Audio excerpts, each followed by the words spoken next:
Hi guys, and welcome to the Marvellous Recap. If you were here earlier, you were seeing our technical difficulties, but we are back. Rest assured, we are back. I am here with my co-host Cha, who is either on my left or right. Yeah, baby, it's CM Cha back for the third time. And you know what they say about the third time? Third time's the charm. Let's hope so. Because in our last attempt, we hoped that the internet would go well and it totally crashed on us. So this time, hopefully this is the one. Yeah, we got some help from Matrix. So, hopefully Matrix is like, it's going to make this the three-man team the third time charm, right? Three is the magic Wow. number. And three is the magic number because can't seem to get past episode three. Uh, Yes. for some weird reason. But we're gonna zoom through. Zoomers unite. You know, Zoomers are Gen Z people, right? Yeah, yeah. I'm pretty young. Like I'm younger than No, you. no, you're not, but okay. Speaking of three, we are going through what if I have the episode name here because all of them are super long. We have what if the world lost its mightiest heroes. Let's start with that. We've already lost our mightiest hero, What? Paul Walker. Paul Walker. No, okay, no. Nelson Mandela. No, I really? I know all Anybody? these people, but it's fine. The mightiest heroes that I'm talking about here are the Avengers. You know, our podcast, the Marvelous Recap, the Avengers. I'm sorry. I'm clearly an X-Men guy. Uh, anyone who knows me knows that, right? I'm an X-Men fan, die hard, now forever, right? Avengers is like it's like a propaganda that Marvel brought up. Okay. Yeah, that's all I'm gonna say. Kind of happy that this episode happened. Wow. Just to give a little bit more context and to explain just the beginning part of the episode, we actually touch on quite a few bits of the movies, a lot of the origin stories of certain characters, and we start with Iron Man 2, where Iron Man is struggling with, the arc reactor in his chest, and yeah, go and watch Iron Man 2, right? But there is this iconic scene when he meets Nick Fury and Black Widow's true identity, right? In this donut shop. Indeed. Yeah, so they try to help him get rid of the palladium core that is poisoning his body by giving him this syringe. So up to this point, they're still following the movie. But then, lo and behold, the syringe actually kills him. Dong dong, first death. Dun, dun, dun. Anyways, fun fact, right? So Samuel L. Jackson is in this scene, right? And any diner scene that occurs in in the movie sphere, basically, is basically a callback to Pulp Fiction, because John Travolta and Samuel L. Jackson are known for this scene in the diner. Anyone who has watched Pulp Fiction would know that this is a callback, and I'm sure that Marvel was harkening back to this. And regarding the death, yeah, it's a classic whodunit. Got to figure out who killed Iron Man. Dun, dun, dun. Yeah, I figured it out after this particular scene, and Nathalie was confused until the end of the episode. But it was just second nature to me. Okay, But yeah, I'll let's tell you let's exactly where I figured it out, okay? let's zoom. But yeah, it's a classic who done it, and at first they think it's Black Widow who does it because she's the one who injects the syringe, and in any normal case it would be her, but obviously it's not. She got taken away. She breaks out of a armed van of all these like huge men in classic Black Widow style, and we immediately jump to the next character. This episode was super super fast paced. We immediately jump to Thor, the events of Thor, where he loses Mjolnir and he breaks into the shield tent field base He and loses tries to to get it back. Mew Mew. Mew Mew, Jonathan, if you've ever seen that interview, Mew Mew. I have to explain that to you later. But anyway, it just happens so quickly. Immediately, like Thor tries to get Mjolnir. We get a lot of comments from Phil Coulson about how his hair is amazing, which I agree. Yeah, and Hawkeye also, You're right. reciprocates. Yeah, he reciprocates the comment like, yeah, his hair is fabulous. But yeah, if you remember the first Thor movie, we get a first look at Clint Barton in this movie actually, and he's perched at the very top of the tower. And in the movie, he doesn't shoot Thor, but of course, in this episode, he shoots him. But apparently, it's by accident. So it's getting even more mysterious and more mysterious. Or I guess even curiouser and curiouser. Alice in Wonderland. Have you not read Alice in Wonderland? Yeah, I know, but that was like, literally you diving in too deep, like Richards. But anyways, um, the plot thickens. I think that's what you wanted to say, and this is exactly the point in time where I figured out um, who the criminal was, and there's a few callbacks here, right? So Clint Barton is basically Hawkeye, and Hawkeye doesn't have a movie on his own because he doesn't really have a superpower, right? Uh, is and you get to see how much Romanoff, Clint Barton, and Fury know each other here because Barton says, "I never miss," and I don't make mistakes when it comes to things like this. So what could have triggered this particular interaction to happen? So that's why the plot thickens. It's very loosely implied in the original Avenger movie or all the like Phase One movies that Clint and Natasha already know Nick Fury. They're already working for him. But this episode really brings it to light. That they have this like they're kind of like Avengers 20%, right? 0.2. Yeah, Black Ops lah, basically. As far as a Black Ops version of the Avengers could go lah in the movies.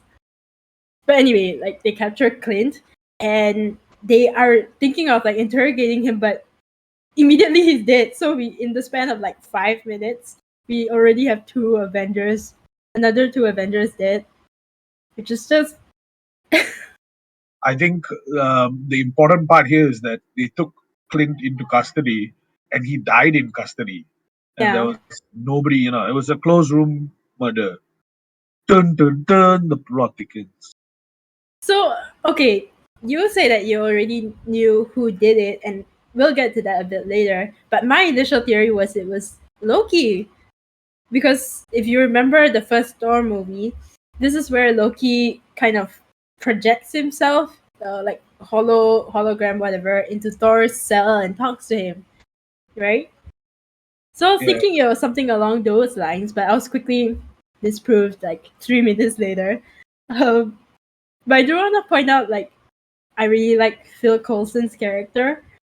I I mean, he was already kind of that like jokey guy who was a super Avengers fanboy, but they really like emptied up this for this episode, and I love it. yeah. We are at the. Are we at the point where, you know, uh, he? Yeah, yeah. We are What? actually sorry. We are actually at the point where Coulson is actually investigating, doing an autopsy on the body of Thor, and he smells Thor's hair, and he says, "Wow!" It's like yeah. So let's just Even while he's rotting, he still smells like lavender. yeah, wow, lavender, and I think it's a callback, because he has in Agents of Shield, right? He has talked about lavender a few times. What?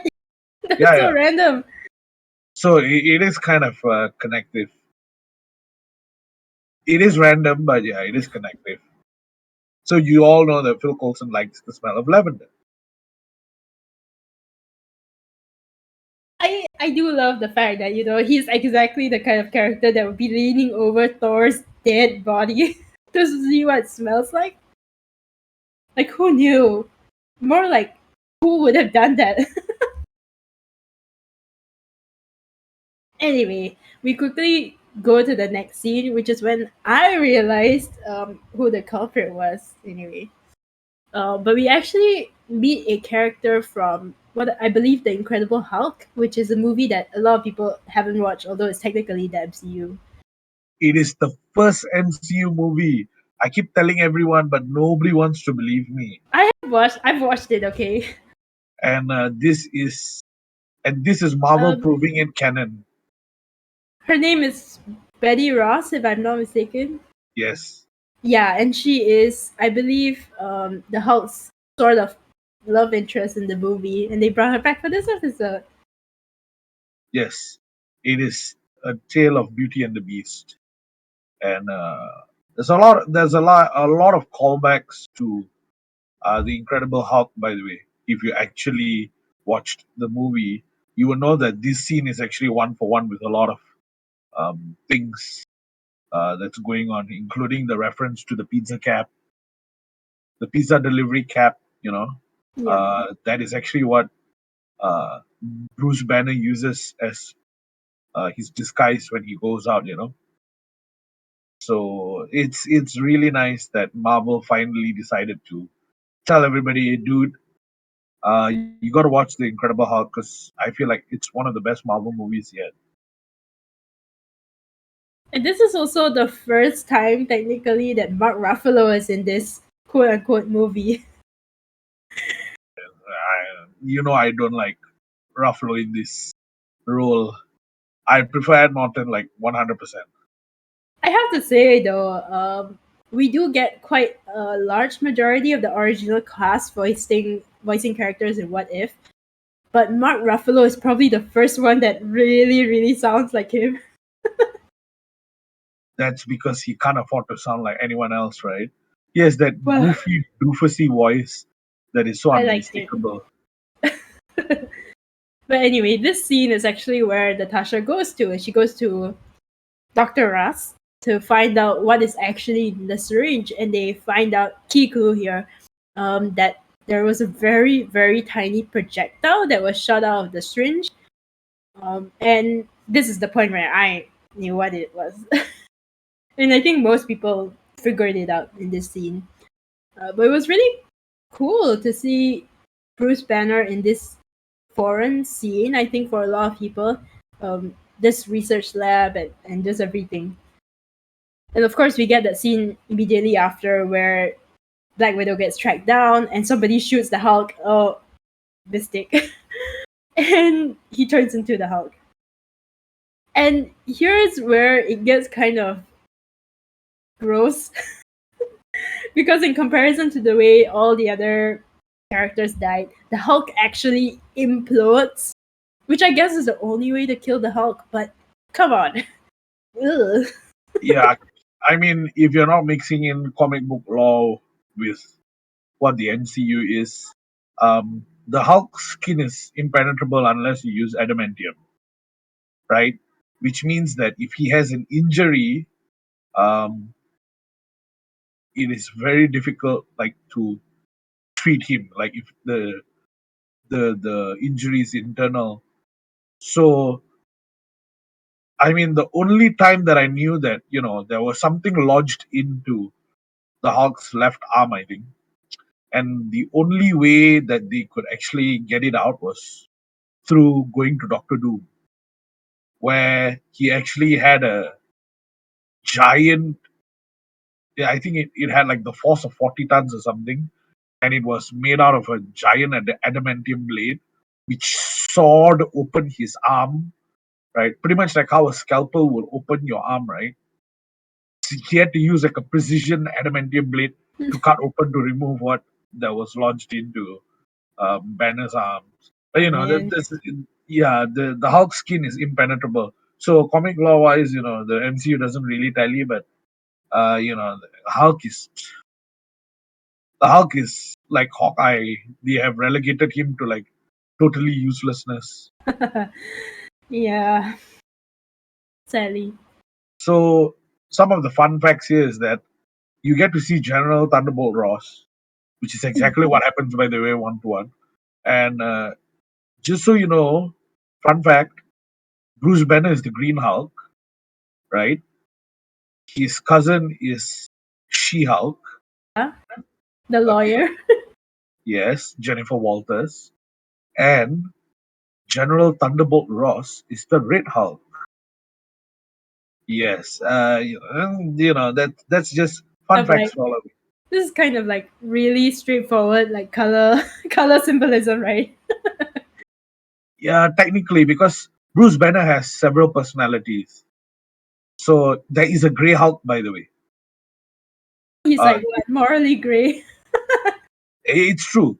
Oh my Uh, god! he is the Grey Hulk because I mean there's the whole law behind it, right? And the current run on Immortal Hulk really explains why the Hulk is a creature of horror rather than a superhero. So there's like nuances to it, lah. So Joe Fixit, that's what he calls himself. That's why I tell you, Hulk is the like one of the most compelling characters, and I know that the MCU cannot take this, right? Because to market someone who always loses his shirt and pants, right, and being so muscular, they would rather market someone like Captain Marvel who can fly through space and have perfect hair.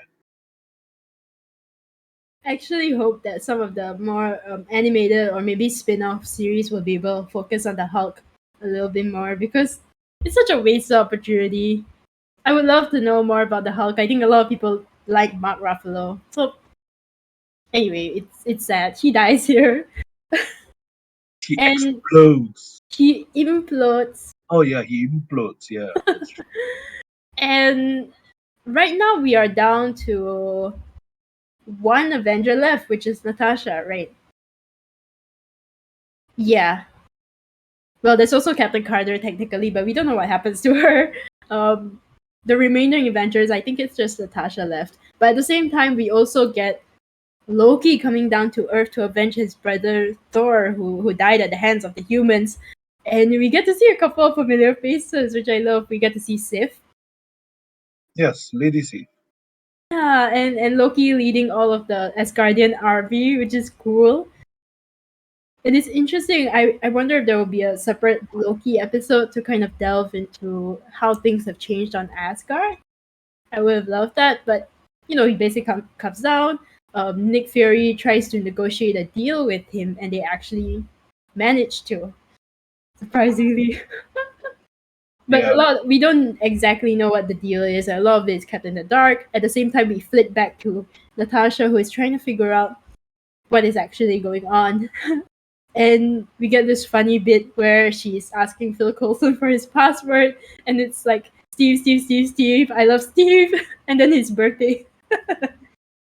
So just to reiterate on the password, right, and a fun fact as well. So Steve, Steve, Steve, Steve, right? I Heart Steve, um, 704, right? Which is Okay, Steve's birthday, which is and Steve's also birthday. 4th of July. Exactly, it's the 4th of July, right? And it's Steve 4 times because it's the 4th of July. Yeah. So fun fact. A lot of people don't know this. But it is really funny.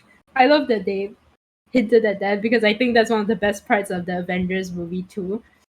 And she actually manages to log in, and she finds out uh, who exactly is behind this, and she finds out that it's related to Hope.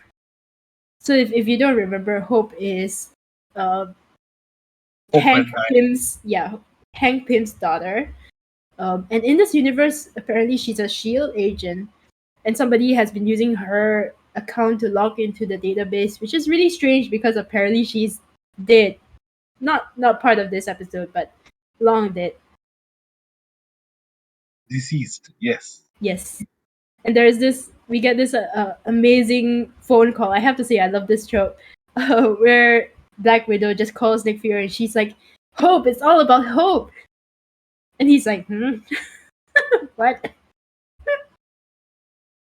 I mean, I think you forgot to explain that um, from the assailant's point of view, we are given the the motives, right, of what the assailant is doing while Romanov is actually accessing the computer and finding out all the secret files, right? And while the assailant is beating her, right, she manages to make one phone call to Fury. I guess it's like the dying message, and she says, "It's hope, and it's all about hope," right? Which when she actually calls Fury, Fury doesn't pick up because Fury is dealing with um, Loki, right? And Yeah. I like the part. It's like, are you going to get that? Are you going to get that? So annoying. So Yeah, yeah, and I think those people who hadn't figured out who the assailant was, what might have been a little bit confused because it seemed like Black Widow was fighting an invisible person. indeed. Yeah, but immediately after we get the big reveal, right? And to everybody who figured it out, it is Hank Pym who I figured it out like shortly after, okay. To be honest, my first guess was Ant-Man. Okay, yes. So my guess was Ant-Man or Ant-Man affiliate and co, that group. The But insect, but yeah, in my mind I was like, Scott Lang, no way. the insect initiators. Like, okay, if there was gonna be any sort of multiverse situation, there would never be one where Scott becomes evil. Like, I don't think so. It's either he is good and he becomes Ant-Man, or he doesn't become Ant-Man and he's a bum. He goes to jail. He stays in jail forever, right?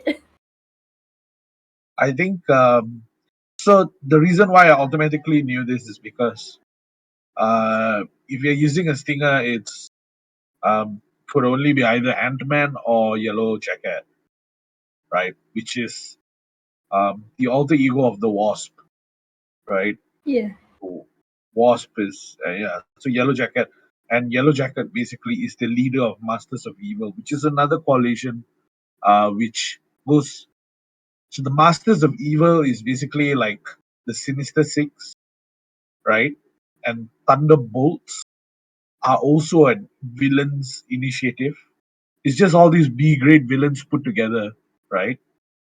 So Masters of Evil and Thunderbolts always work together to like fight, Avengers and Wonder Man and all these people. So Cat. yeah, you have like a literal reskin of Iron Man, just that in blue, and he's called Cobalt Man.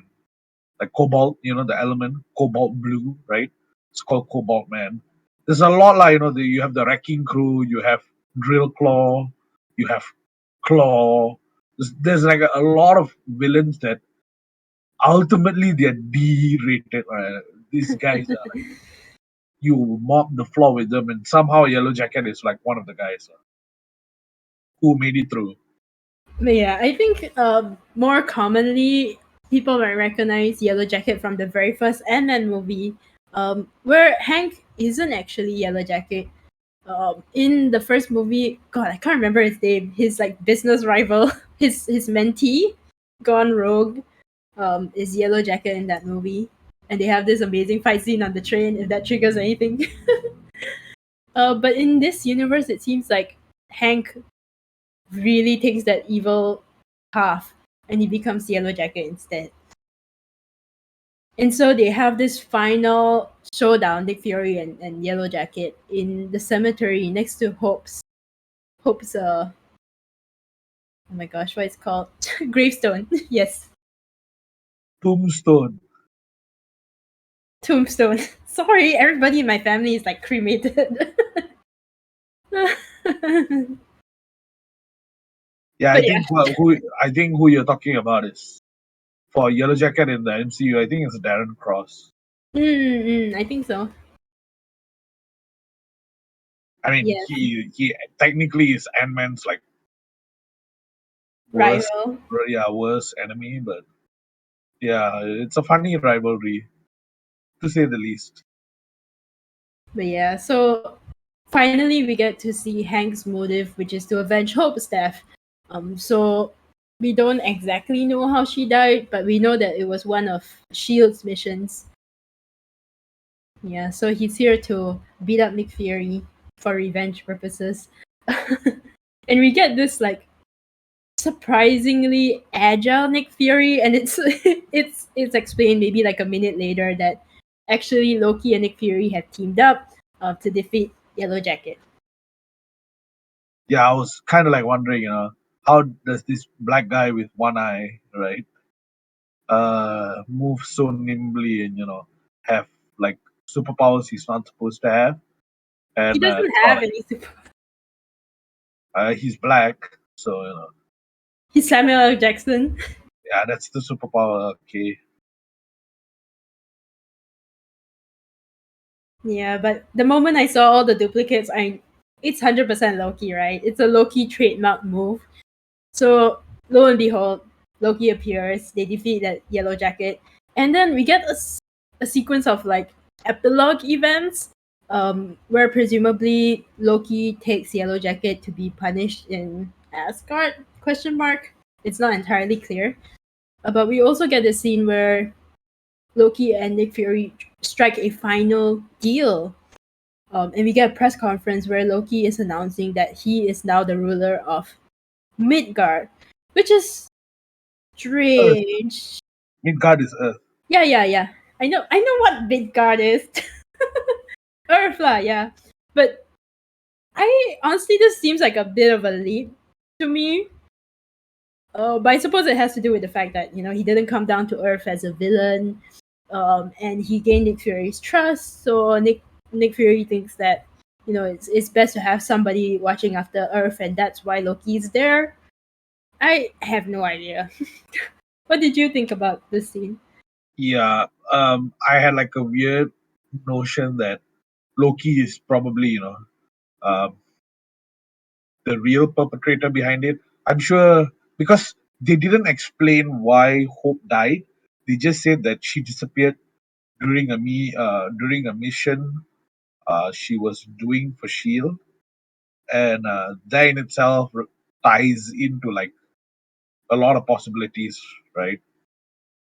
And I'm sure that Loki is behind Hope's either death or the reason why she's missing, Yeah,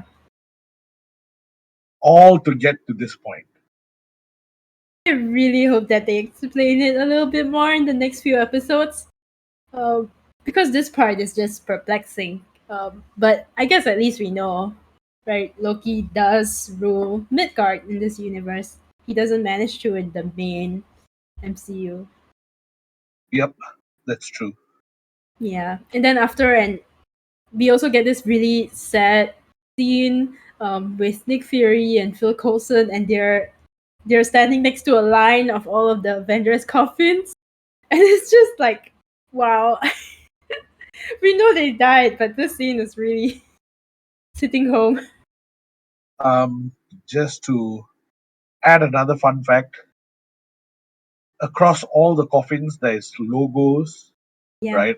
That is supposed to symbolize the hero, right? Because these days iconography is everything. So all those icons are taken from Avengers the game, developed by Crystal Dynamics and published Oh, by Square Enix. like really? Yeah, yeah. Like looking through, like yes, you know, why not utilize something as a it's like a marketing tactic, Easter egg. Wow. I just have to say, like, when we passed the Black Widow logo, which is the hourglass, my mom was like, Who's that?" And I had to pause the episode to explain to her that, yes, Black Widow has a logo, and yes, it is this weird thing. It's the KGB spy thing, lah. I mean, what did you think? She had an hourglass because she has an hourglass Yeah. body. Was that No, like an hourglass because she's on like borrowed time or something like that. wow? That's like reading way far into the future. But yeah, But we get this scene. Just really sad. I guess so. The Avengers deserve it. Okay, time for the X-Men to step up. Just ignoring your statement because the X-Men thing. Not that I'm not behind it, double negative, but I am Tell behind me, it, but it is a long discussion. I just want to point out before we get there that Scarlett Johansson actually doesn't reprise her voice acting role in this episode. It's actually Lake Bell, and I had to Google her because it sounded so much like ScarJo. I just had to make sure, but it's Lake Bell. Amazing. I think she did indeed. a great job. And Yeah. then we finally see Captain America's shield. Yes, so the ending scene is probably the one I have the most questions about. Of course, the episode ends with this inspirational monologue by Nick Fury, where he's like, "There always needs to be heroes. We're gonna find more." And there's this scene that is very it's from the first Captain America movie where we see Captain America's shield in the snow, in the ice, and somebody wipes their hand across it, and it's his shield. And it just brings up so many questions. It's something I didn't realize in episode 2 as well, which I brought up to you off camera, and I was so insulted because you realized it and you didn't tell me. Anyway, it was in episode 2 when the collector brings up his collection of all these superhero weapons. The shield is not Captain Carter's shield, it's actually Captain America's shield. So, now that we're getting confirmation here that a Captain America shield does exist, then who the hell is Captain America? So my answer to that very weird question was it's going to definitely belong to um, the Marvel zombies. Not necessarily though. Because okay, watching episode 1, right, we know that the Winter Soldier isn't a character anymore. What if, instead of a Winter Soldier we get Captain America, Yeah, you'll never know. right? It could be Bucky. Yeah, but I'm sure it's going to be the Marvel zombies. Okay, so yeah, we can move past this. True. We also get this scene where Captain Marvel appears in the background, and she's gonna be part of the next Avengers then in this universe, in this timeline.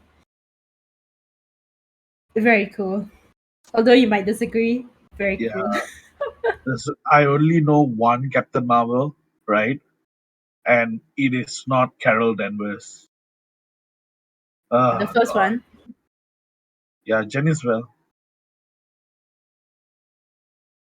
The first Captain Marvel is Jen is well. Like his name is Marvel. Yeah, isn't his name Marvel? His name is Mahr dash Vell.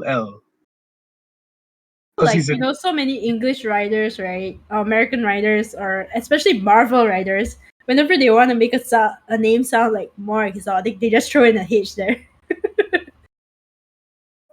not an XYZ. Marvel. So, anyways, so Janisvel is actually from. He's part of the Kree. That's why he has all this superpower, and not like Carol Danvers, which. Oh man, let's not go down that road.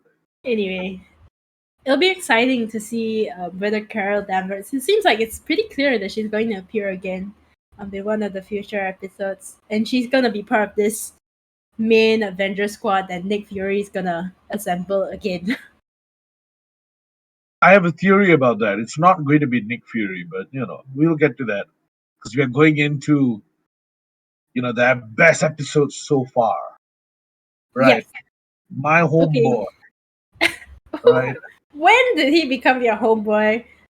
Doctor Strange has always been my. character. Yeah, like I live Doctor Strange's life in real life, by the way. You know, I the have to say that's kind of true. yeah, the mystic arts, right? Like, they're just second nature or probably first nature, right? So yeah, Anyway, Doctor Strange got to nothing move on on me. to what if episode 4.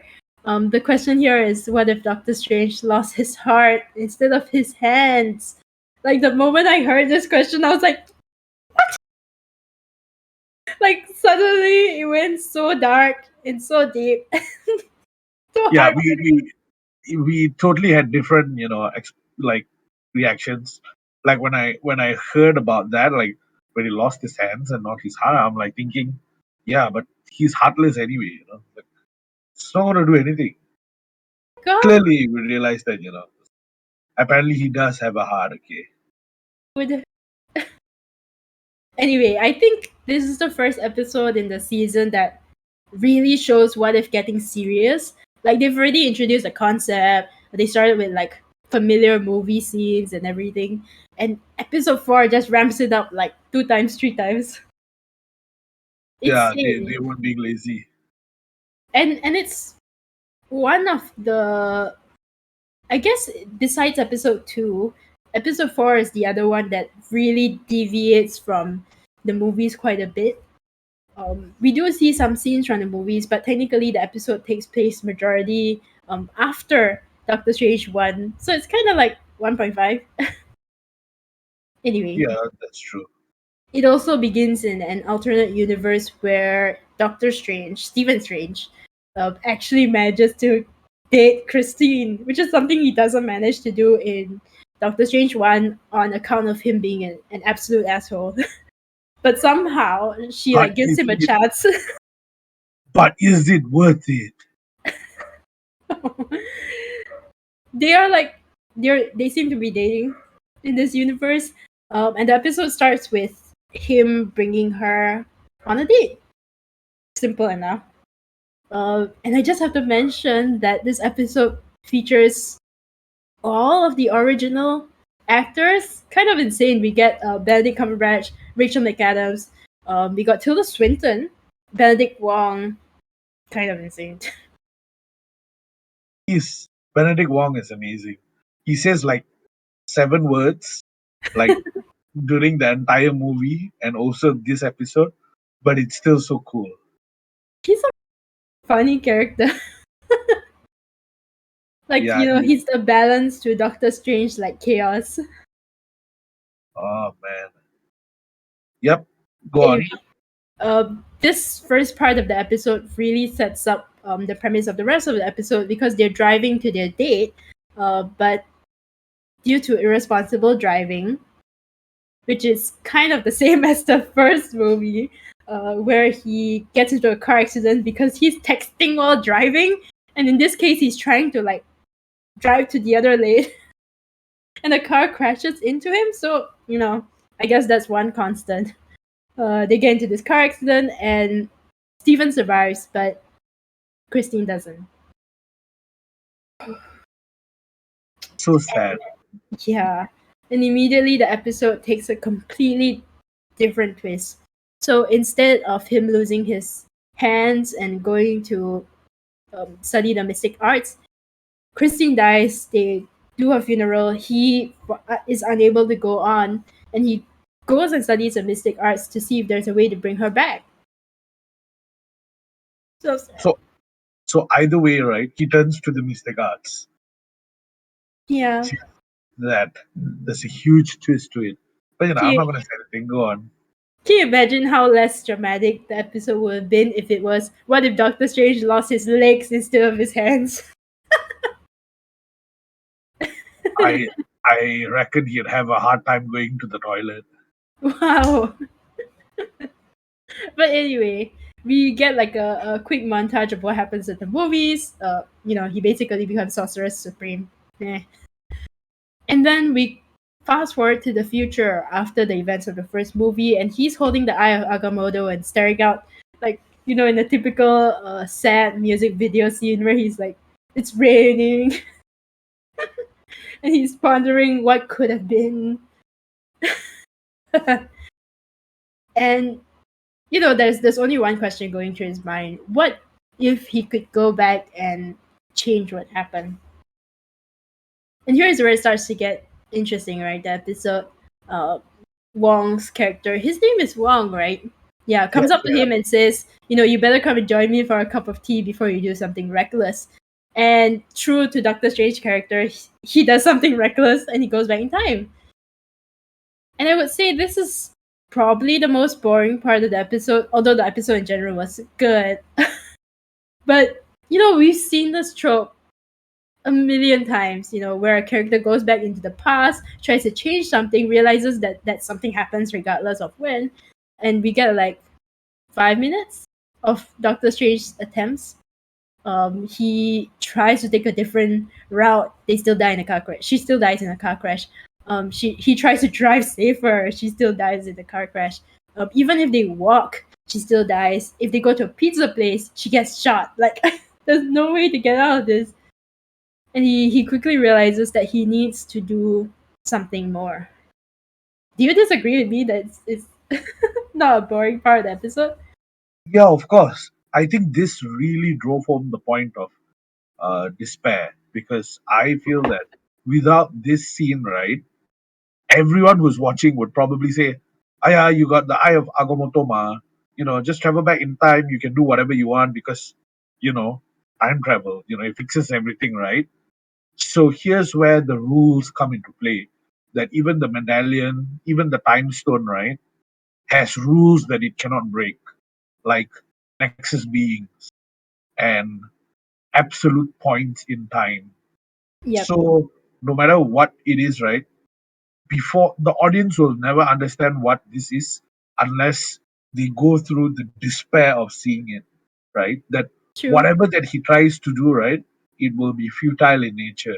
Because I'd rather have something like this rather than Doctor Strange going, oh, and then I saw 14 million possibilities. And there's one possibility where, like we save, the world, and because it's so boring. Okay, maybe I have watched too many like time travel shows already. I'm very very familiar with the concept and the trope. Um, I do have to say I agree with you. This point really brings out that emotion of despair. And I kept thinking to myself how amazing Benedict's voice acting is in this part. Because in the first car crash, he sounds like, almost shocked, maybe a little bit like in disbelief. But as it goes on, he really like breaks down. And you can hear this just in his voice alone, which is great. Yeah, I think that entire sequence is to break down his character, like show his motivations, right? Because he's an arrogant person, right? He has always had it his way, and he rarely tries. He Yeah, usually gets it on the first, um, try. yeah, the first try, or he doesn't really have to put much effort.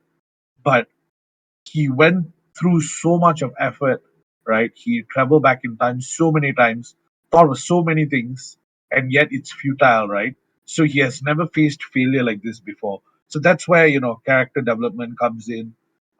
The underlying tone of the entire episode is set. So that's why I say this is definitely not boring. This actually kind of gives shape to the reason why um, he turns to the dark side. And that is me being really, casual with the reference, because Star Wars 1 to 3 did an absolute ridiculous bad job at explaining how Anakin Skywalker, right, fell to the dark side. I Because there hate was sand. because like there's like 15 seconds of him just staring at Padme, and I can't The believe that's floating what made him. fruit. Yeah, and I can't believe that's what made him, like, become Darth Vader. They never explained the despair, the feeling of helplessness, the the yeah, how he was ostracized by the Jedi Council, right? How larceny was rampant within the council itself. The Jedi was basically turning against itself for whatever principles it built itself on. right? It's kind of like when you get over your head, and that's exactly what happened to Doctor Strange. He was way in over his head, and he was brought down like thousand notches by the ancient one. Reached this scene where he he's just completely broken down. He decides that he has to do something more than just try and winding back time again and again. And actually, the person who makes him realize this is the ancient one. Tilda Swinton appears through like a circle of light, and she tells him that this point in time is an absolute point in time, right? Or as we know from the Loki series, it's a Nexus event. It's gonna happen like regardless. So she appears to tell him that you have to go back. This is you can't go down this road. It's going to result in nothing but evil and chaos. But Doctor Strange doesn't listen. So he teleports himself to the lost library of something. The jargon is lost on me right now. Uh, we get this cool scene of Tilda Swinton fighting him, of course, but he teleports himself. He manages to escape. He goes to this lost library, and that's where he tries to find out. Uh, Actually, he tries to read the learnings of somebody who got very close to doing this, to reversing an absolute point in time. So basically, his goal here is to erase it, lah. Yep, And here is where we get introduced to a new character too. Uh, Oba? obang, obang, Obey. I remember his name in my head as like Abang. bang. Like, exactly. Obey. But yeah, he's like the keeper, he's the librarian, and he warns Doctor Strange, and obviously like he's not gonna listen at this point in time, right? And this is so true to Doctor Strange's character. I recall thinking when I was watching the episode that this is the dark side of greed when it comes to knowledge, right? On one hand, you could use knowledge and wisdom to further humanity, help other people, but there's also this curiosity can consume you, right? Just the way that we see it consume Strange here. So he goes to the Lost Library, he reads all these books, and it's actually very similar to the movie. And I guess because it's because Steven's character is so strong. Yeah, I think what you wanted to draw in terms of like inspiration, or probably where they ripped it off from, it's probably Avatar: The Last Airbender, when they go and look for that the tower, that lost library. But anyways, before I move on to that exact point, uh, what you were saying is basically Cagliostro's lost library, Did right? you Google it? No, no, no, I didn't. Wow. The reason why I know this is because Cagliostro is actually a living legend. Like, he's a real person. He's the total opposite of Robin Hood, by the way. Like, Robin Hood is a myth made up by people. Okay, he's not real. There was nobody who was you know altruistic enough to steal from the poor and give to the Didn't you see rich. the fox? Didn't you see the fox Robin Hood in the Disney movie? You telling me that isn't real? Yeah, exactly. The fox always steals from someone who's richer so that he can eat. By the way, that's the fox's nature. So the fact that Disney got the animal wrong in the first place, right? Already telling. But anyways, so Cagliostro is a real life person, right? Just that he wasn't a sorcerer; he was a magician. He would lie and make up all these things so that he's pretty much like a Houdini of his time. So what happened was, from there they developed his legend, saying that he can manipulate time, etc., etc., and that's why it's called the Medallion of Cagliostro, right? And the Library of Cagliostro, and the Book of Time, which is exactly 100% what you see in the movie. Now, um, Cagliostro Guess what, right? Cagliostro went by another name, Obeng. So, anyways, um, in the Marvel universe, right? It's like Te Obeng lah, right? Anyways, Exactly what I was thinking. I know. Uh, that's exactly why you were laughing, right? So juvenile. Anyways, so wow, so proud. Anyways, so what Cagliostro is in the Marvel universe is like a placeholder. It basically, is like Agatha. He's like a sorcerer, etc., etc. It's gotta And be you, like some all powerful sorcerer in like a lost region, like lost in time, up in the mountains, kind of nonsense, right? I think at this point of time in the universe, Cagliostro has given up, searching for power. Uh, in the Marvel law, if I'm not mistaken, he drinks vampire bloods to stay alive, and that's where in this episode, when you move forward with this episode, he's on his deathbed, but centuries have passed. So it kind of adds back. So basically, Cagliostro has failed, and he has failed himself because he was in search of power. That's why he told, um, when Strange asks him for direction, he says, there's so much more to lose, right? And he doesn't just break your mind; it also breaks your spirit, breaks your effort, etc., etc. So Cagliostro has gone through that, right? Is trying to tell Strange that. So this just marks Cagliostro's failure twice. That whatever knowledge that he has amassed will never be used in the right way, kind of thing. So that lends to the whole episode here, where you go back in time and try to do something over and over and over and over and over again, and it just doesn't work out. So yeah, kind of like they're kind of like trying to bring Cagliostro into this because he's the original medallion owner and blah blah blah, right? So I could see the connection there. It was pretty cool. Okay, now that I know that, the joke that Stephen Strange makes when he first enters the temple is even funnier because he immediately comments, "Great, you're one of those cryptics. Don't tell me you're Cagliostro." Yeah, but He he says, see "Nope." no, he doesn't say no. He says the name's Obeng, right? Because Cagliostro Right. is Cagliostro is probably a stage name, right? Like how he's known by Sorcerer Supreme, right? It's a very strange name, and I like it how he says that the library doesn't have a door because he has to use a portal to enter.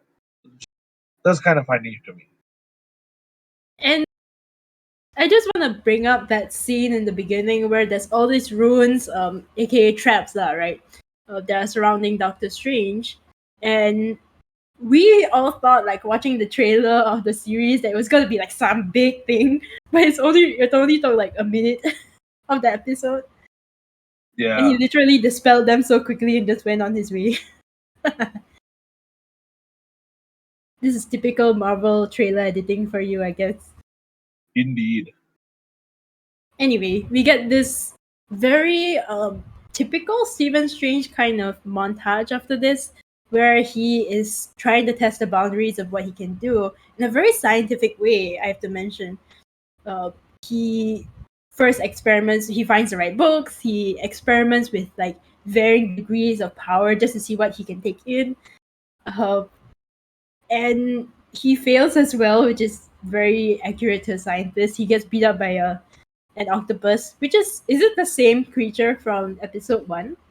Yes, it is, and I like how you totally forgot that His name, what's his it's name? Shuma Gora. Who's gonna remember that? Wow, I'm telling you since episode one, and you are like, oh, this octopus, right? Is he not an octopus? No, it's like a space villain. Octopus. Wow, there's no space octopus in it. No, I'm not going to pursue this conversation any further. Go on.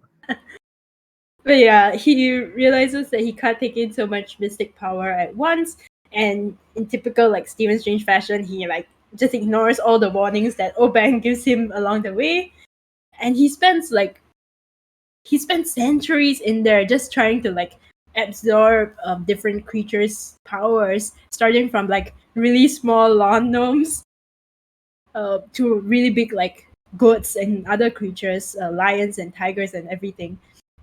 But interestingly, here is also where he gets his new cloak, which unlike his red cloaky, this one is black and evil. So Yeah. we kind of get this foreshadowing, although a pretty obvious foreshadowing of him going further down that evil path. So basically, I think one of the main core moments of the episode that you kind of glossed over was the part where he was saying that, um, actually he summoned Shuma Gorath and realized he was too powerful to absorb it. That was failure number one, right? So he says um, if he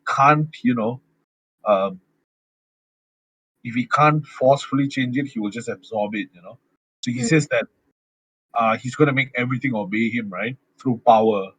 Like that's right, how right. the character breaks down, right? And he says that my final resort is to just take what I want, with power. So what he does is that he continuously summons demonic beings, starting with a vampiric gnome. This is small, right? And he absorbs it. There's a six-eyed raven. All of these monsters and demonic beings, I'm sure, has one way or another relations to Dormammu or Mephisto, right? And he Can I just consumes. say to those people that have watched Gravity Falls, I don't think this is a reference, but in Gravity Falls they have these like evil gnomes. They're not evil. They are mischievous and like slightly evil. Okay, come on. But they are basically huge like pests, in the Gravity Falls universe. And that's the first thing I thought of when the gnome appeared. Oh. Yeah. Go on, go on. But yeah, I think there's a couple of interesting things about this scene. In the beginning of the episode, we got to see how his will got broken down through all those attempts of trying to save Christine. But this is where he starts to give away his morals little by little, starting from, like you said, forcefully taking the mystic power and possibly life essence of these creatures. And we also get an indication of his mystic power growing because he's suddenly able to just a little bit sense the Watcher, which is the first time in any episode so far where the Watcher has actually been noticed by any of the characters. So it's a bit of like a fourth wall scenario. Indeed, indeed. And I will draw my conclusion later on why I think Yes. this is special. But yeah, we get this very like the night day sequence, and we don't exactly know how long he's been in there until he thinks he has enough power and he tries to leave. And Obang is like lying on the floor with white hair and like almost dying, and he says that it's been centuries since Strange has left that room, which is insane. And apparently, the power that the two of them have, the mystic power, has been keeping each of them alive for this long. Kind of That's amazing amount of time to go without food or water for a human. indeed. And I think um, when the ancient one, oh sorry, I think that's the next scene. Go on. Yeah. Anyway, we get this final, warning, deathbed kind of scene where Obang's like, "You don't want to do this. It's gonna destroy the entire world." And at this point, he's come so far. There's no way he's gonna stop, right? But this is where a plot twist comes in, which is really interesting. We are introduced to the fact that there are two Doctor Stranges in this timeline alone. It's kind of insane as a concept for a 30-minute episode. Firstly, I thought like this should have been a movie plot or something. So I can't imagine how crazy the movie's gonna be. But anyway, turns out there is a separate Doctor Strange who decided to put down the Eye of Agamotto when he was thinking of going back in time. So he doesn't go back in time at all. He actually just puts it down and he steps outside, and for 1 second you think that everything is okay. The birds are chirping and whatever, and the sun is shining on his face, and like there's like fresh air. Except reality is being rewritten like right in front of him, and he's like, "Oh my god!" And then again, the Ancient One makes her appearance, but this time as a Star Wars esque hologram, telling him that there is another half of you. You have to defeat him. You're the only one who can. Okay, so Obi-Wan. that scene with Obang or Caligostro while he's dying is that he's been alive for centuries, meaning that this guy has tried it before, right? So Stephen Strange never learned from that, and he also didn't bother reading in between the lines, and that's what Cagliostro's arc was about. Now, when you come to the Ancient One, they reveal that she did a blast, right, that split him into two, but contained it within the same universe. Yeah. And it's a weird callback to what Doctor Strange did at the beginning of the episode, which is a radical hemispherectomy, the surgery that he Anything succeeded in. about that?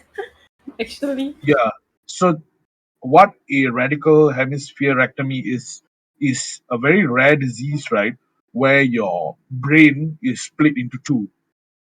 And it's only with younger kids that it happens, right? And to correct this requires immense precision and it's a lot of procedures involved, right? So it's split into two, which is exactly what the Ancient One did with um, Doctor Strange. So I immediately got the reference and it was like, you split your mind and you split your heart, right? And the blast Oh. was towards the heart, right? So you can see there's a blackened spot, but that Mm. is basically what the visual indicator was to why Strange lost his heart. And when you bring all this together, it's just a very solid episode because it turns dark, Of course, like very immediately Steven makes the jab. He's like, I have an evil twin. yeah. And of course we like to think that there is a good, it's easier to think of the concept as there's a good Strange and there's a bad Strange, but I think what it really wants to tell us is that it's just two choices, and the way that one choice can change a person's path entirely. So there isn't really a good Strange or a bad Strange. There is a one Strange who decided to go back in time and try, and the other who decided against it. And it was as simple as that. It's the huge message of the What If series in general. I like how Benedict Wong said. Sorry, I like how Wong said, "We are in this mess because of you," right? So it's either way, right? It's always stranger's fault. So it's quite apt. And moving along, we got to the big fight of the episode. Yes, this is definitely the most impressive fight that we've been in so far, and I think in very Stephen Strange style. There's a lot of magic, a lot of fighting, but there's also a lot of mind games. And at first, um, I guess for ease, I will refer to them as evil Steven and good Steven. Evil Steven traps good Steven and tries to convince him, if we combine our powers, that whole thing, we can save her. And they just fight each other. I want to point out that this is a trope as well. Although this is not a trope I'm sick of yet. And anyway, the fight that ensues is really cool. And you really get a sense of their disparity in power. This is the first time, after all, that we're getting to see evil Steven fight at all. So Yeah, even though Strange can sort of hold his own, especially with the protection spell from Wong, but he still can't. He's still struggling because Evil Steven has so much magical power at this point. So basically, when Wong decides to bestow the rune of the Vishanti to Stephen Strange, this is actually a callback to WandaVision. You remember what Agatha said in the domain of the witch, right? The runes, the runes hold power. So whoever's domain it is, um, they hold power. So the funny thing is, the domain belongs to Doctor Strange, and it's two of them. That's why they're equally matched. Even though one person didn't go for the power and one did, it just shows the moral corruption of one um, one Stephen Strange, while the other one was just protected. That means both of them were equal in power, but their motivation was different, Yeah. and it clearly shows that why the motivation fails whenever you opt for you know non-angelic, non-good, non-noble, non-righteous cause. Um, and we can see the fallout from there. Just Yeah. want to say that the cloak of levitation got torn apart, and it Destroyed. was so, Yeah. yeah, the cloak of levitation did a good job. Like it was flying, and then got burnt, and then it was like it wrapped around the evil Doctor Strange's hand, but got burnt. There were Goodbye, piece of only cloth. there were only two scenes in this entire episode that really made me like, which the first one when the car like went tumbling off the cliff, and the second one was when Clokey died. Cloaky, Clokey. the That's what people call him. The red cloak. yeah, it's called the cloak of levitation. Clokey. No, no, that is Loki's cloak form. Wow. So yeah, Hmm. big fight feel. Yeah, I do wanna point out the really cool mind game aspect of that fight. Um, Basically, Stephen Strange, the good one, gets captured in this sort of like hypnosis where the evil Strange is trying to show him an ideal world where Christine still survives, and there's this whole like upside down, very Stranger Things upside down moment where his like two reflections are side by side. Cool. Firstly, cool visually, and then of course Stephen Strange manages to snap out of that hallucination because Christine is no longer there. Yep. Sad. Bye, Christine.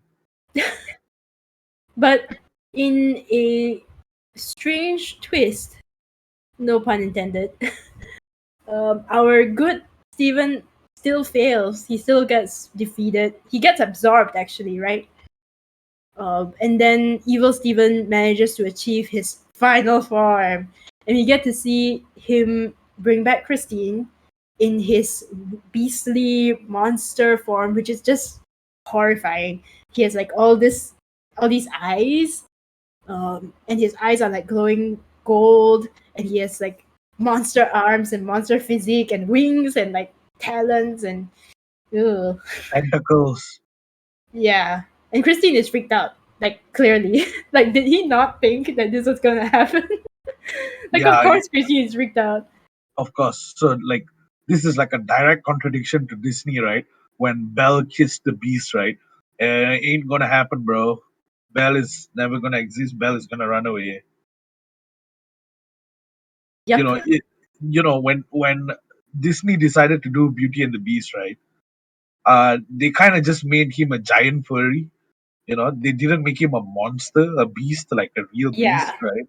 So yeah, this is like Beauty and the Beast. That's the real story, by the way. But I think the narrative lends to itself when they are basically what they are saying is that the monster is within the man, and finally, what happens is that the Mm, monster actually overtakes the man. So yeah. he was always a monster, and now he is a living embodiment of a monster.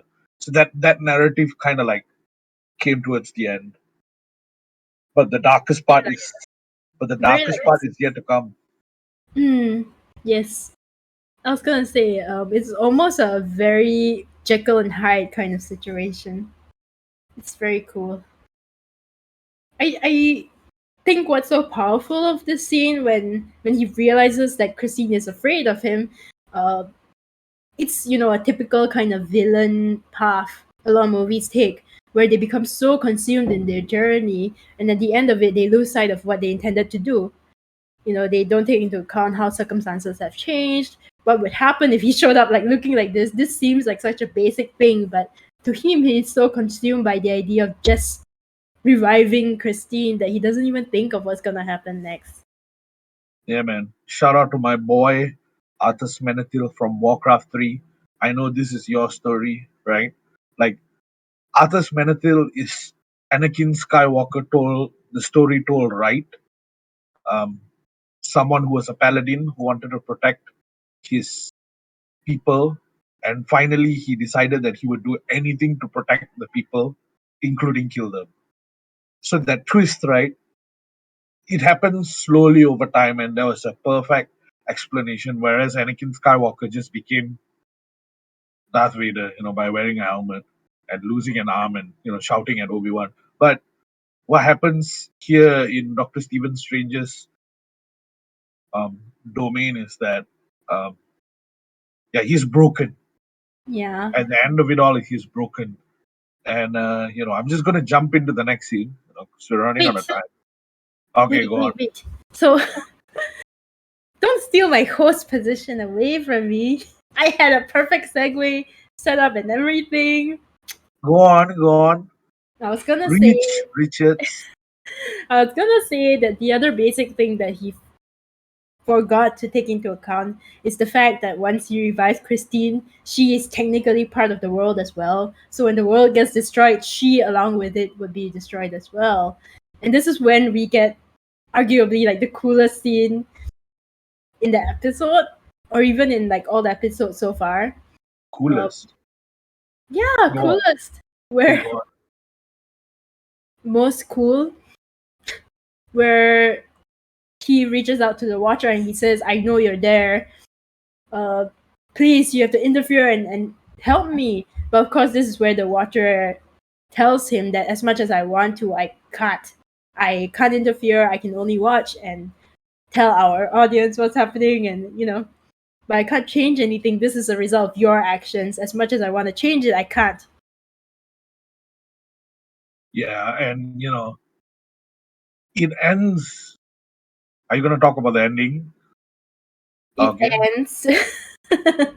It ends with basically the planet imploding, resulting into nothing except Doctor Strange, who manages to do a protective bubble. Evil Doctor Strange managing to do a protective bubble around him and Christine, but she still, of course, disappears along with that world. But he still is still there, and we kind of cut to black with him all alone, with his own choices. You know what I say, right? You make bad decisions, you end up with a bad life, right? So that's exactly what happened to Stephen Strange, at least the evil one. So what I wanted to highlight here is that you remember when Thanos did the snap and everyone basically got dusted. This is like a fourth wall breaking element, but the disappearing, the dissipating in this particular episode is like you being inked out. It's as if though the Like a comic book. animation, yeah, the animation is being inked out of you, rather than you being dusted because your reality. So that's like a kind of like a fourth wall thing. It's like, But oh no, Blanco. Ugh. it's like, oh no, color spill, non water resistant ink. But anyways, so the Watcher, right, being the total douche that he is, the reason why I say this is because he's a hypocrite. Anyways, what he actually said is that I would, as much as I want to punish you for what you've done, Yes, right, yes. I cannot because uh, that means it would risk putting all of the multiverse at danger, right? He did say that. So my theory is that the Watcher is going to gather all these Nexus beings and form like a multiversal Avengers. and they are gonna try and fix the timeline a la Excalibur. So Interesting. he's not going to be interfering because he's a hypocrite, but he's gonna gather individuals and then do let them do the dirty work. But it was really depressing because someone who was watching the entire thing happen and didn't want to help, right? Wow, that really hits close to home because um think personally, and together we've helped a lot of people, right, who didn't want to help themselves. But this is like totally the opposite, where you watch someone just wallow in pain and you just refuse even though you can, Yeah. right? And then you become a hypocrite later in the series. Don't worry, it's coming. The watcher will definitely interfere. Why do you think they made him manifest into the universe? So he just can say, hey, you know what, I'm gonna ignore you all, man. Right? I'm gonna listen to my Wu-Tang clan, right? I'm gonna listen, I'm gonna jam, but y'all can destroy yourselves. It's coming. It's coming. Trust me. I I don't know how much I think that's gonna happen. I feel like the most direct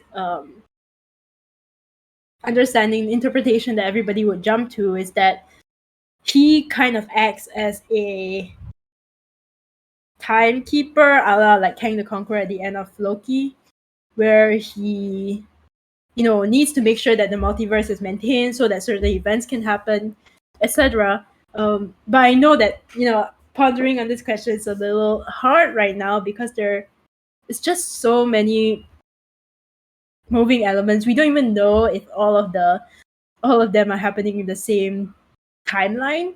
I think we had like a brief conversation before this, but I think this episode confirms that every single episode seems to be in a different timeline At because least from what I know, yeah. yes, unless this takes place in somewhere along the timeline where the entire Earth is destroyed, which does not make sense.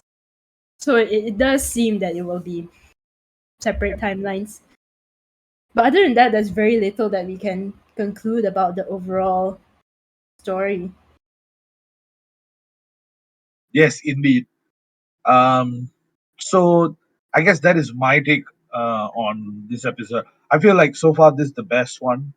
Good action, sequences was nice, mystic arts.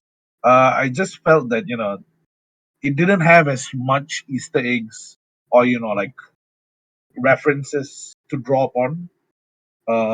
But yeah, it still was. I felt that this one was storytelling at its best.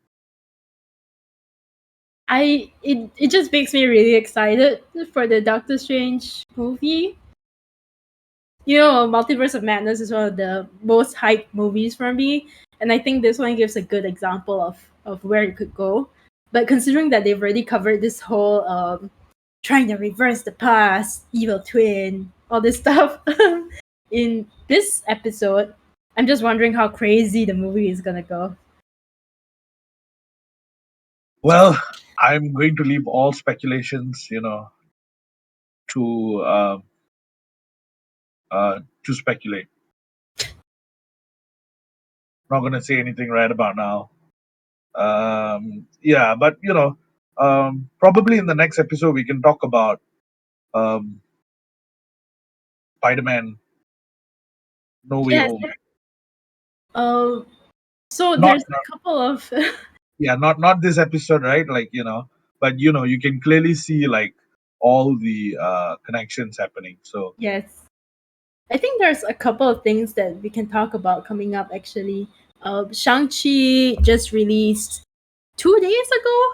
yeah, Uh, it's a bit my difficult for us to go and watch it, but maybe we can watch it somehow and we can discuss it because apparently it changes the way that it changes the context of the entire MCU like totally. Apparently it links back to Iron Man. I don't know, but we could totally discuss that. I do want to talk about No Way Home, but of course, what if comes first? I have no idea Shang, what episode 5 is gonna be. my YouTube is filled with spoiler ending Shang-Chi spoiler, and then I'm like, no, please. Just please. blacklist Shang-Chi as a keyword, dude, on your Google Chrome. Yeah, how would I know, right? I wasn't like following Shang-Chi because of the pandemic, right? Like, I have already given up. Like, I couldn't watch Black Widow, and I was like, man, all the Marvel movies this year, kind of like goodbye. I'm not gonna watch it. Uh, So I didn't expect like when day one, like, oh man, I refresh. Oh, still there, refresh, still there. Okay, time to blacklist. It's a lot of hype, I have to say. Maybe we can discuss it later on. Uh, I think that's a whole like phase 4 MCU discussion that we're gonna have moving forward. But first will be episode 5 next week. I guess until then, we have a lot of other streams if you're interested in watching. We have Alfred who does teamfight tactics every week. Damon does Trash or Treasure, his series of deciding whether all PSY games are trash or treasure.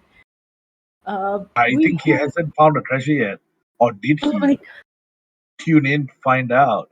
wow. Whereas Alfred has never forced abominations before. As a team composition, Alfred is terrible, yet he still manages to lucksack his way to second to fourth place. Totally disgusting. I would love to pretend to know what you're saying, but It's I okay, it's don't. okay. I'm just plugging them in. This is how you put people over, right? And next Saturday, I am playing Lake, which is a new indie game about a girl who escapes her job, her rat race, like corporate job, to work as a mailman in the hometown. And, it's typical indie game affair. And yeah, I'm also wearing my Anyways, CC shirt. this is original merch you can't buy outside. But anyways, yeah, we do have cosplay computer coming up, right? And this year's event will actually follow the mechanics of Cosplay Commuter, where you will join a team and participate in activities with your team throughout the day. Uh, yeah, we wanted to do a physical one, but since we can't, we figured the next best thing is to do a digital one. So that will be fun. We Oh, are still registration for volunteers as well as participants are still open. We're gonna be announcing some of the guests soon. So if you register as a participant, you might have a chance of getting into one of the guest teams. That's exciting. indeed. And if you have any questions about any of the above, or if you want to collaborate also, just message us at any of our social media platforms. We are at the Magic Rain MY literally everywhere. TikTok, YouTube, Facebook, Instagram, Twitch. Where else? I think that's it. Coffee. And yeah, that's it for today. Thank you for tuning in to the Marvelous Recap. I'm your host, Natalie, and my co host is Char, and we are we've recapped. What? Oh, you want to know how we ended? And that was a marvelous recap. What we have recapped is not cool enough. That was a marvelous recap by Nathalie and Cha. Bye, guys.